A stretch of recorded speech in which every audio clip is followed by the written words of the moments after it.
Hey guys, and welcome to another season of the Allmity Podcast. We are in season 2 now, and the first episode is gonna be with Dr. Commander Anil Rana sir, who currently serves as the director of Manipal Institute of Technology. He'll be interviewed by me, your host Arinjay Sinha, and Juhi Mehta will be joining us as the co-host. It's an extremely invigorating episode, a lot of good stuff coming up. So please sit back, relax, and enjoy this episode of the Allmity Podcast. Hello everyone, and welcome to the Allmity Podcast. And for the new season, for the first episode, we have Dr. Anil Rana sir with us. He is currently serves as the director of MIT Manipal. Sir, few words. Yeah, good evening, and to all the students who will be listening to this podcast later. I'm really glad that this interview is being recorded because this is the first of the three that would be recorded today. Yeah. And we also have Juhi with us, who will be co-hosting this episode with me. So, sir, very generic question at first. Since you're a little new, a lot of students don't really know you from a personal side. So, how exactly have you been liking Manipal so far? Oh, Manipal is a great place, and this is my first visit. When I came here, 4 months ago, that was my first visit to Manipal. I heard about this place, but never been here. The closest I had been to this place when I was in the Navy was to the Mangalore port, and that too in a smaller size ship, because the larger ships then couldn't enter the Mangalore port at all. So that's what Manipal. But when I came here with my wife. That was the first visit. We were supposed to visit this place before I actually had to say yes and join this as a director. So that visit, when I came to this place, I saw the greenery around. I saw the institute, its size, the number of clubs, the number of major projects, and number of programs, and the faculty numbers in the institute. I was amazed. And also I read quite a lot about the place as per se and the student life in the institute. I was happy to learn that the students have a lot of learning to do outside the classroom. Mm-hmm. So this is something which is different. Mm-hmm. And not every institute in India can boast of that kind of experiential learning, so to say. Mm-hmm. So that was something that I liked a lot. Mm-hmm. And of course, the place was amazing. It's a small town, and I would say the economy is actually supported by the student life here in Manipal in the UDP itself. So that way again, yes, it was a plus there. And then I said, yes, I'll surely join this place. I was coming from Indore, by the way. Is another beautiful place. Beautiful city. And India's cleanest city. Yeah. Indore is amazing. So, do you want to go? Yeah. Could you tell us about one of your experiences in Navy and what it taught you, something? Oh yes, there are many experiences because I spent almost 30 years in Navy. Oh wow! And I was not even 16 when I joined. Not many people believe this. Those days you had something called an apprenticeship. I think it's still on. And initially, when I joined the Navy, I was in the lower decks. That means I joined a program called a Diploma Polytechnic program. It was a 4 years program. Mm-hmm. And what I did was the Polytechnic Diploma in Mechanical Engineering. And after that, I had to undergo 6 months of internship, which is afloat training, followed by the permanent service on board ship. So I got posted to one of the oldest and most toughest ships. It used to be called Petia class, and it was in Eastern Naval Command those days. And these were the Russian destroyers with small size. But from the engineering systems point of view, it had everything packed into a very small place. So these ships boasted of gas turbines, diesel engines, auxiliary steam boilers, and power generation systems, hydraulic controlled stabilizers, rudders, and there's so much to learn in that small ship. And when I reported there, it was only about 3-4 months, and then I was sent to IPKF Sri Lanka. Mm-hmm. And that was an amazing experience because it was 9 months of war-like experience. Because this was actually war, because by that time it had picked up as a war between the LTTE group and the Indian forces there.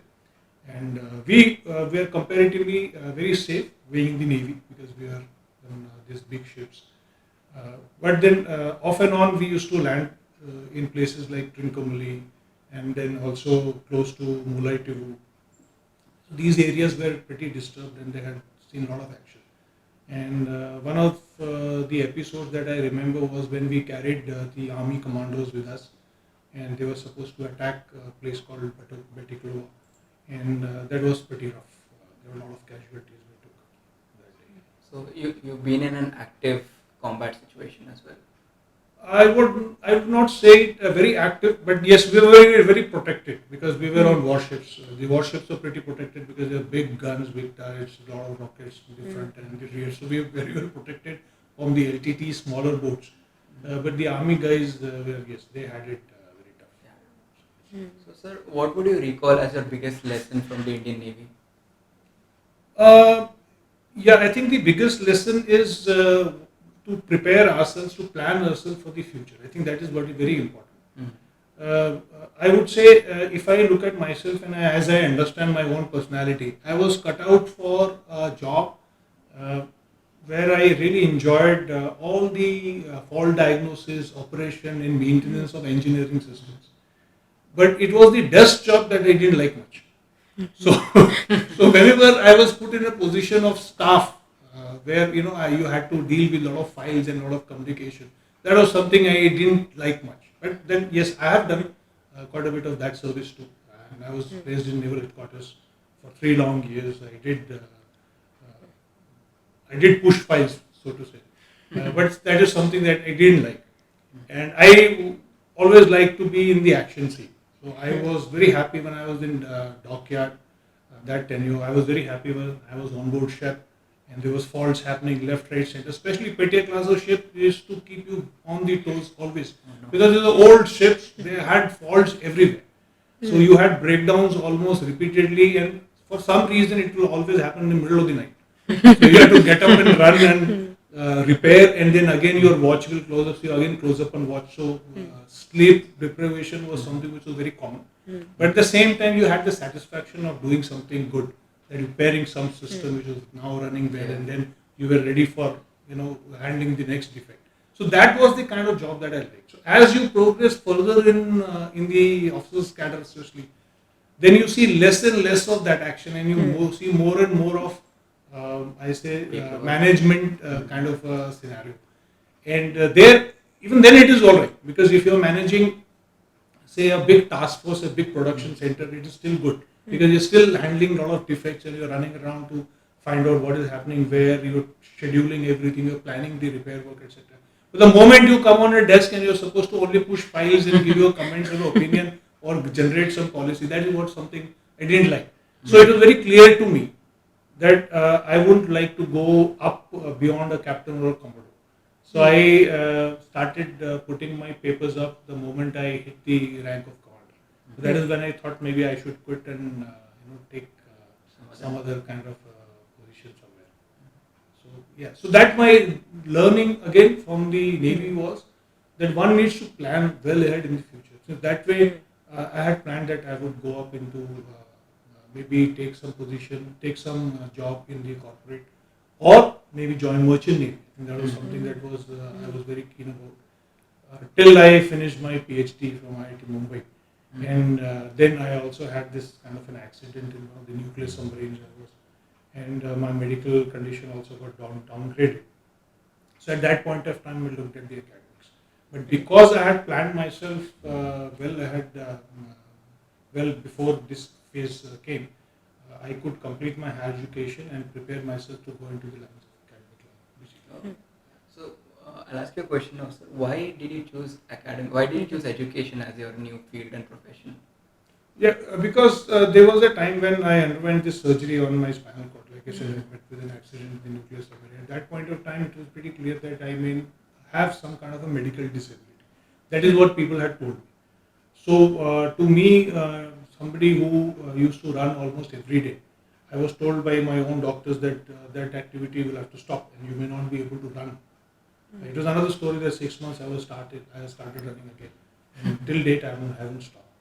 So, but then at that point of time, it became very clear that I had to choose some kind of other option where I may not have to physically exert myself. So, academic came to be the good option, and plus by then I had already enrolled in the higher education stream. So I knew that I was going to finish my PhD sometime later from a very prestigious institute like IIT Mumbai, and therefore the academic line become very obvious. What did you do your PhD in, sir? My PhD was in reliability. Okay, so that makes sense based on your marine background. Yeah. So then, how did you start? Like even in the academics area, like how did your journey start? Like after this, what were the steps you took? Basically, I knew that I could do well in education. I knew that because I had some interest already, and I used to love doing a lot of problem solving, especially from the engineering point of view. So even when I did my diploma, I really scored very well.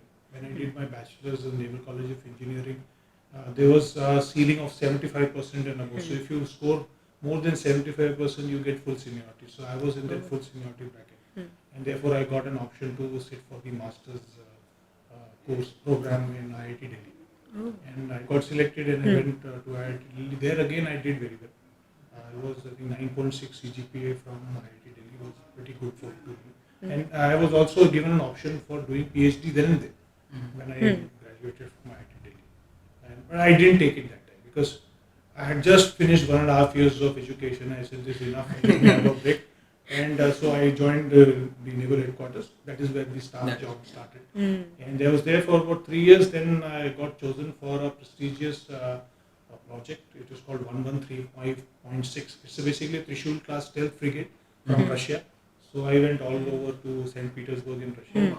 And I was there for almost like a year or so. And went training the different engineering systems of these stealth ships. Then came back to India, established a training team as part of the training team. Engineering section basically. So when I was there as a training team, we were supposed to conduct training. So we had the duty of preparing the engineering training materials for the sailors as well as for the officers. And also I put together something called a CBT. Basically it's computer-based tutorials. And this was supposed to help the engineering staff understand the engineering systems well, because these are the new class of ships which had come from Russia. So I was already into academics, if you see that way, because I was already in the part of training. So when this, I enrolled for PhD, and there again I had a few classes that I had taken for the engineering students. So I knew that I could handle the classes in any engineering college or university. But once I finished PhD and I decided to quit, I had already got calls from Fiji National University and one also from Sweden, from Luleå University. But then I chose Fiji because there the position was of a professor in marine engineering. So that was something that I had already done for such a long time. So this became an obvious choice for me. And I joined Fiji. Only to find out later that it was an amazing place. Actually, it's a holiday destination. Almost like 40% GDP for that country comes through tourism. So it's a fantastic place to go and study and work. So, sir, I've noticed this. I don't know, you can call it a stereotype or not, but people who were in the Navy, they like traveling a lot. Mostly I see. So where all have you been to? Which destination would you say is your favorite? If you talk about outside India, then yes, I have been to the Southeast Asian countries. Been to Malaysia, been to Singapore, and Vietnam. And if you talk about the Gulf area, when I was in Western Naval Command, I have also seen the Gulf area. So I've been to Dubai, we've been to Kuwait, we've been to Qatar. So these places also I've seen. Also I've been to Russia because I went there for a project. And so these are the places that I've generally seen. But within India, yes, I've been to many places. We've been traveling. And unlike Army, Navy still stays in one station at least for a longer duration if you compare. It's the Army guys who generally get posted every 2 to 3 years. The Navy guys could easily manage 5 years in one station. But then there are exceptions. Yes. Some people can stay even longer and some could be shorter.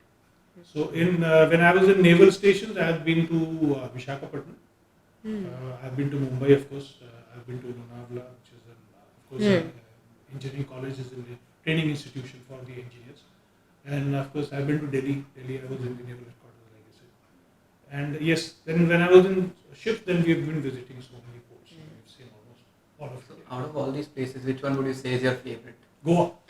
Oh, I didn't mention Goa. Yes, is the amazing place. We had a naval academy there. yeah. So the memories of Naval Academy used to be every Sunday we used to have a cross country run. So this was close to about I think about 10 kilometers or so. So that Naval Academy is on top of a hill called Manvi. So you need to run down and you run across the beach, and then you come up, and while coming up you have to actually climb up. So that's the difficult. And of course, once a week, then you also were into the rowing of boats. So we have something called whalers. Whalers are very heavy boats. There are about 6 people who row, about 5 people who actually do the pulling. One guy is handling the river. So that used to be the scene. We used to go. We used to take the boat out in the channel, and if you don't pull very hard, you will be dragged into the sea. So we used to actually pull very hard, and we had a very good team. In fact, during our last camp that you have, which is supposed to be very tough. I was part of the team which pulled for almost like 16 nautical miles, which is close to about 22 kilometers. So we did all that pulling. We had by then settled down in the rhythm, so each member in the team needs to pull as per a particular time. So it has to be very synchronized. Otherwise, the effort put in is large, and you actually tend to lose energy. Still trying to come to reality with the fact that you guys were climbing up after running around the beach. Oh, it used to be fun. In fact, it was only the initial few runs that are difficult. Once you get into the rhythm, it is very easy for you. If you look at Manipal, right? So block 17, 16 is at the bottom of the hill. And till date, we haven't come to terms with running up and down to classes. So yeah, I don't think it's our cup of tea. Yeah.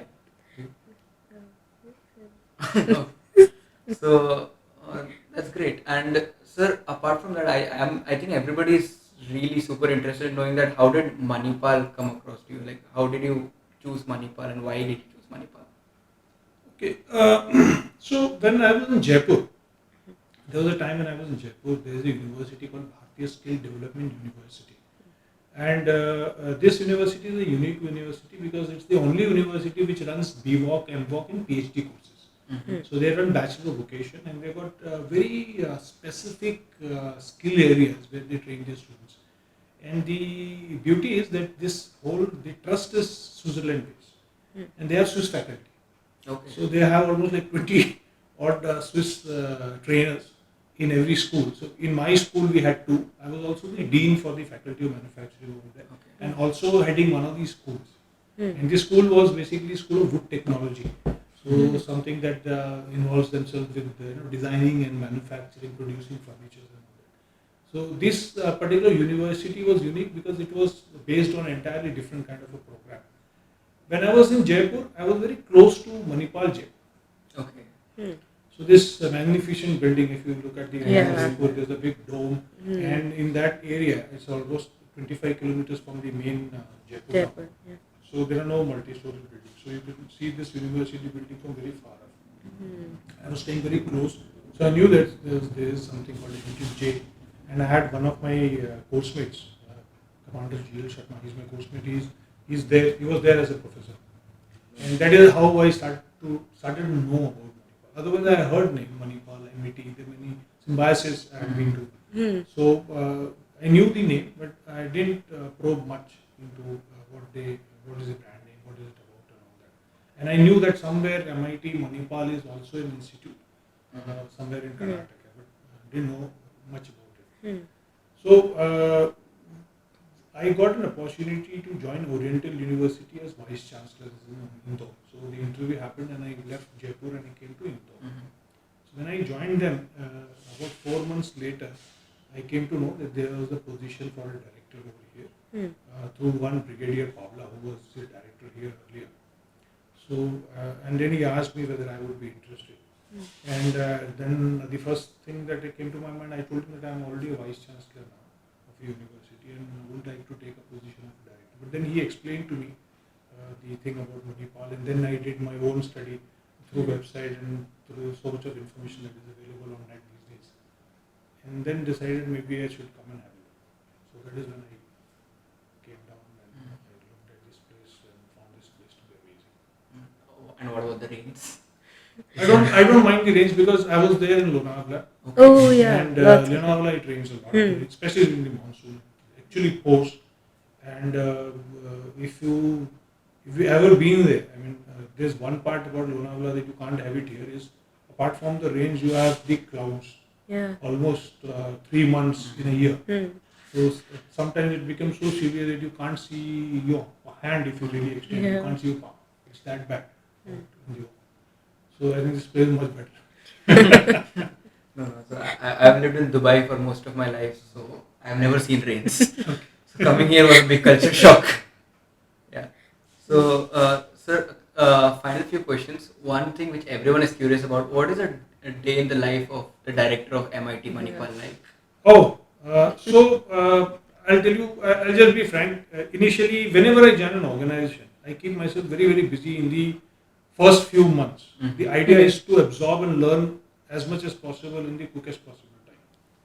So, right now, I'm right from early in the morning, when I get up, I rush to the gym. So, these days, since the marina was closed, I took a membership of the fitness zone outside. So, I'm right in the morning, I'm up and there. And I spend about an hour, come back, do my newspaper reading and all that, have breakfast, and I'm here. And then I'm here till about 8:30 in the evenings. Most of the daytime goes into meetings and discussion with various HODs, etc. After everybody is left, that is after 6 till about 8:30 is the time when I devote myself to looking at the mails and making my own notes and doing my own studies. Because here there are a lot of programs. I'm a mechanical engineer actually thoroughly, and though my specialization is marine, but there are so many other departments which are running here I know nothing about.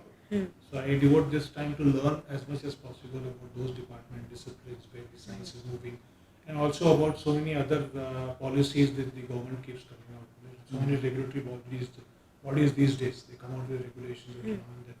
There is the UGC, there is the AICT, and there's so many other things now. Accreditation has come in big time. So I need to keep myself abreast with all this. So I devote that much time to all this study. Plus, whenever I get time, I generally go and meet the students, visit the departments, and visit the HOIs, heads of other institutes which are around in this place. Almost like 20 plus other institutes are existing under my. So it's a good idea to know the people and keep a strong network, so that we can help each other out. That way we can actually work like a team if we understand each other. So that is very important. So this is my time generally. And in the night when I go back 8:30, so I generally do my own reading. And then I go to bed early, and get up the very next day. So it's only on the Sundays in the evening that I can take some time and do a walk around in the evenings, especially the campus. You don't get time to do your daily runs anymore. No, I do it in the morning. So when morning I go to gym now, I run on the treadmill. Earlier I used to run inside the camp itself. Then I started realizing there were a lot of dogs chasing me. Because it is becoming dark now in the morning. Yeah. Earlier it used to be daylight, so it was all right. But now it is in the morning it's dark. So yeah, the dog problem is a big issue. Nowadays we have more animals joining in, the cows, the buffaloes. No, we are trying to find a solution to that also. But all these solutions around these animal problems is something which is long duration. Yeah. It can't be solved immediately. So it will take some time. So we are getting there. But it's good to know that everyone's working on it, especially for me. I won't have to carry my meds anymore. Yeah, that's great, sir. So just final question. Could you give 3 words of advice to all MIT students right now? Okay. Where do I start? So I see, before I start giving words of advice, I'll see what I have observed till now. So one of the weekends when I walk into the workshop, when the students are involved in major project, I was very happy to see that almost like every workshop had all the students on a Saturday evening busy with work. There was no supervision at all. So they are all self-motivated and very focused in what they wanted to do. And everywhere I went, I just asked them question, how does it feel like working on a weekend? And everybody said, oh, very good, sir. So they were all in the mood of, work hard, play hard kind of a thing. So which is good. Which is really, really very good. But I then also realized that this is hardly about 5-10% of the total population, student population. So then that the question comes to say, what are the others doing? I'm glad to say that I'm a part of a project, so I'll be working on weekends. Yeah, so there are many others who are also involved in some or other work. Yeah. So I mean, there are students who are dancing, practicing for some event, especially the Aina. Aina. Yeah, our friend is Naina. She practices every Sunday. Yeah. It's insane. And now there are a few more which have joined. I think they started late, but Aina I think started early. So I am really very happy to see that these students are involving themselves in various other things, which is good. So okay, so now as a word of advice as to what the students need to do. I realize that this is the time and age when students have so many avenues for seeking information and they are so well informed. But at the same time, they are at an age where they have a lot of energy, a lot of enthusiasm. So there is always this tendency to listen, compare, analyze, and maybe reject if it doesn't suit them. So these, like, we just come out of pandemic. So I used to advise a lot of them to wear the mask. So I started doing it in the gym inside. So earlier there was this gym inside, which only saw in the beginning about 4 or 5 students. And the numbers started increasing 10, 12. Then started advising people to wear masks and all that. People running on treadmill, I said, all right, here you don't have to wear. But if you're on the floor, you must take precautions. Because what happens is, at this stage, when so much of people working in a small area, the infection can spread very easily. So you have any new mutation coming in, it is going to spread very fast. That's what happened in the earlier days. So I think the students need to be a little cautious and understand that this is for their own good.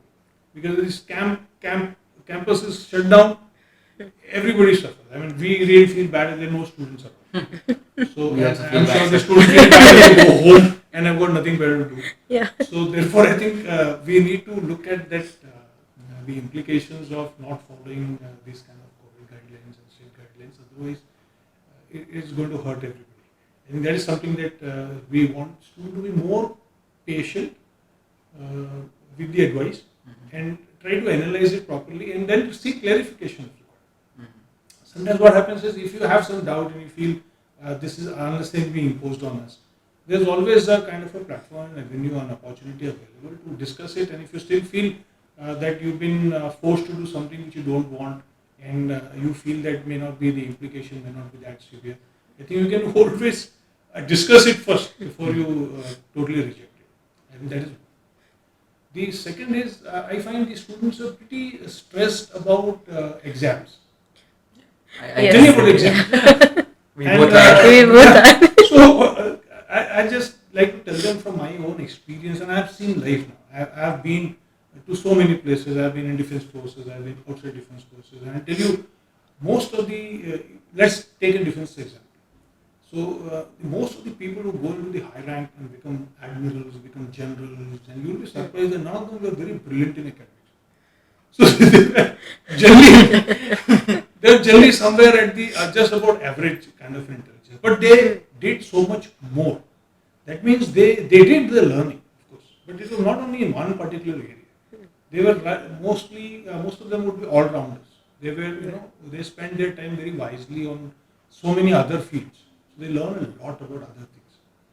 And if at all you really want to be good at school, there's nothing wrong in it. If somebody wants to score good so that they want to say secure their future, say whether it is job, employment opportunity or whatever, then what you need to keep in mind is you prepare yourself continuously. That means don't do it right at the end. You do it right from the beginning. I mean, you spend not much, even if you spend 1.5 hours religiously every day, so that you skip 2 days, you catch up 3 hours maybe next time.